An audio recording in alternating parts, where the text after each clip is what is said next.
Shalom semua. Semoga hari Anda sekalian indah setiap hari. Amin. Jom kita bersama-sama mendengar firman pada hari ini, 21 April, daripada Pastor Chris Oyakilome yang bertajuk Ketahuilah Kitab-Kitab Suci dengan Roh. Puji Tuhan.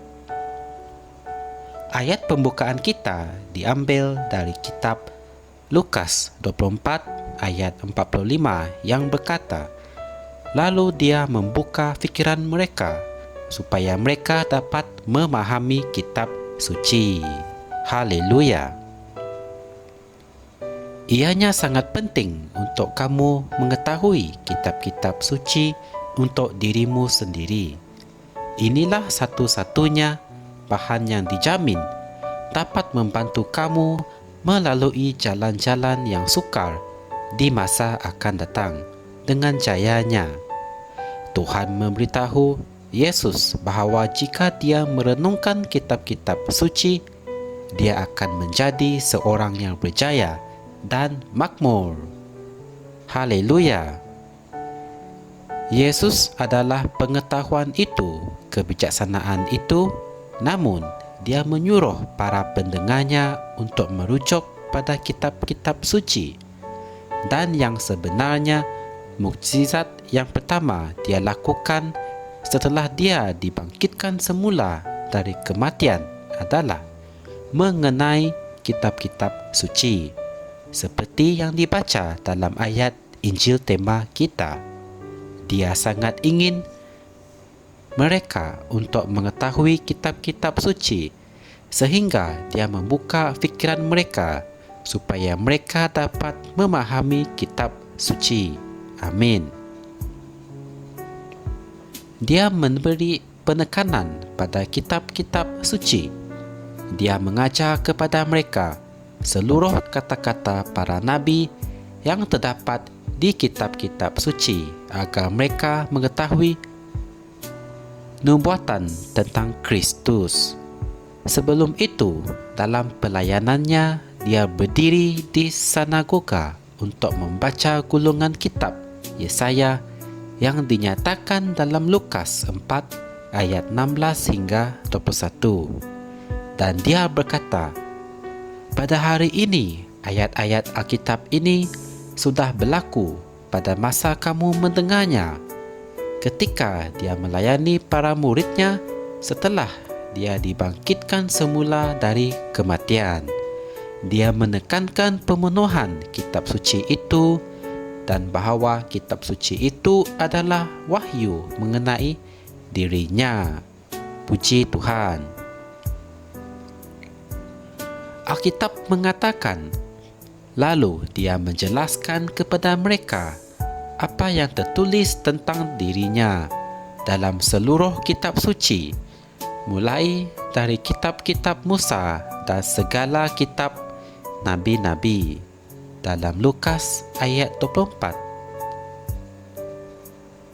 dan 27. Seluruh hidupnya adalah mengenai kitab-kitab suci itu. Perkara ini adalah sesuatu yang kamu harus ambil serius. Tumpukan kehidupanmu pada kitab-kitab suci. Yohanes 5 ayat 39 mengatakan, "Kamu menyelidiki kitab-kitab suci sebab kamu menyangka bahawa dengan cara itu kamu akan beroleh hidup yang kekal, dan kitab-kitab suci itu memberi kesaksian tentang aku." Amin. Tetapi untuk mengetahui kitab-kitab suci bukanlah dengan cara menghafal di fikiran.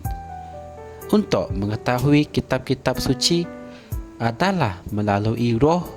Tanpa roh, kamu tidak dapat mengetahuinya.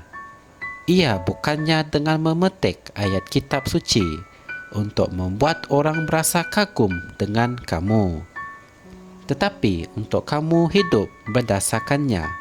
Tidak ada guna kamu mempelajarinya untuk menjelaskannya kepada semua orang dan menarik perhatian orang lain apabila ianya tidak mempunyai kuasa di dalam hidupmu. Sekiranya kamu tidak hidup menurut kitab-kitab suci itu, maka pengetahuan yang kamu miliki di fikiranmu tidak akan mendatangkan manfaat bagi kamu. Oleh itu, buatlah keputusan bahawa melalui roh, kamu akan menjadi pakar dalam kitab-kitab suci. Berikan perhatian pada firman, ketahuilah ia dengan roh. Kamu harus hidup dengannya. Ia adalah untuk kehidupanmu. Haleluya. Marilah kita berdoa. Terima kasih ya Bapa Syurgawi untuk kitab-kitab suci yang Engkau telah gunakan untuk memimpin dan membimbing aku kepada takdir yang Engkau telah rencanakan untuk aku. Aku hidup dengan penuh yakin dan sukacita setiap hari kerana aku tahu Engkau ada bersama denganku di dalam diriku dan untukku.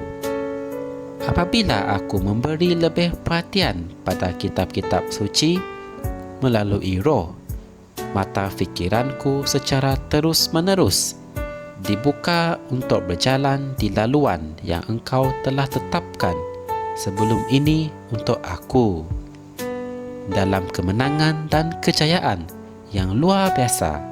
Dalam nama Yesus, amin. Sebagai renungan tambahan, anda boleh merujuk kitab Matius 22 ayat 29, Amsal 4 ayat 20 hingga 22. Secara ringkasnya, berikan perhatian pada firman dan ketahuilah ia dengan roh. Kamu harus hidup dengannya dan ia adalah untuk kehidupanmu. Amin. Untuk mengetahui lebih lanjut mengenai firman ini, anda boleh tekan like dan subscribe Rapsodi Realiti Malaysia. Semoga kita dapat bertemu semula dalam segmen yang akan datang dan Tuhan memberkati anda semua. Amin. Kami percaya saudara-saudari semua telah diberkati dengan perkongsian firman dari Rapsodi Reality. Bagi sesiapa yang ingin menjadikan Yesus Kristus sebagai Tuhan dalam kehidupanmu, kamu boleh mengucapkan doa ini bersama dengan saya. Ya Tuhan Allah, aku mempercayai Yesus Kristus, Anak Allah yang hidup dengan sepenuh hatiku. Aku percaya Dia telah mati untukku dan Allah telah membangkitkan Dia dari kematian. Aku percaya Dia hidup hari ini. Aku mengaku dengan mulutku bahawa Yesus Kristus adalah Tuhan dalam hidupku mulai dari hari ini.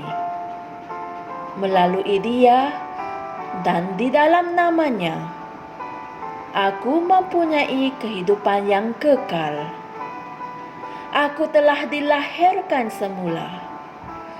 Terima kasih Allah kerana menyelamatkan jiwaku.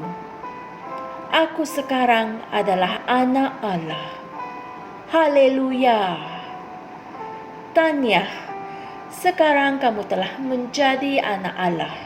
Untuk apa-apa sebarang pertanyaan atau untuk mendapatkan lebih banyak maklumat mengenai bagaimana untuk bertumbuh sebagai seorang Kristian, anda semua boleh hantar mesej di akaun Facebook kami atau email kami di tni.msia@gmail.com.